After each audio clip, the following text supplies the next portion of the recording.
Hello everyone, welcome to my new mini vlog. আর সকালের জলখাবারে মাম আজকে বানিয়েছিল লুচি, তার সাথে ঘুগনি। আর মাম বলতে তোমরা হয়তো বুঝতে পারবে না যে কার কথা বলছি, তো ছোটবেলা থেকেই আমি আমার নিজের ঠাম্মিকে মাম বলে ডাকি। আর মা তো বাড়িতে নেই, মামার বাড়িতে গেছে, সেটা আগের মিনি ভ্লগে তোমাদের সাথে শেয়ারও করেছিলাম। তো সেই জন্য সকালের জলখাবারটা আজকে মাম বানিয়েছিল। আর তারপরেই চলে এলো আমার একটা পার্সেল। তো আগের দিন অনলাইন থেকে একটা ব্যাগ অর্ডার করেছিলাম, সেই ব্যাগটাই আজকে ডেলিভারি দিল। আর ব্যাগটার কোয়ালিটি ভীষণ সুন্দর এসছে, আর ব্যাগটাও ভীষণ সুন্দর দেখতে।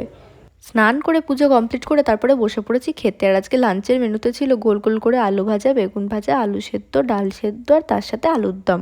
আজকে একদমই সিম্পল মেনু ছিল, কিন্তু জানো তো সিম্পল মেনু হলেও খেয়ে ভীষণ তৃপ্তি পেয়েছি। আর বিকালবেলা ওয়েদারটা না ভীষণ সুন্দর হয়ে গেছিলো, পুরো ঝড়ের মতন হাওয়া দিচ্ছিল, আর হালকা হালকা বৃষ্টিও পড়ছিল। সব মিলিয়ে ওয়েদারটা দারুণ ছিল।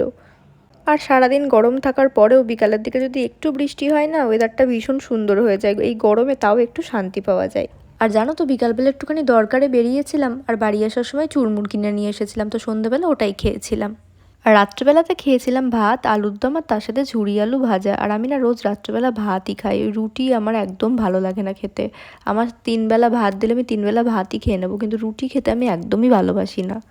তাহলে আজকের ভিডিওটা এখানেই শেষ করছি, দেখা হবে পরের ভিডিওতে। সবাইকে বাই।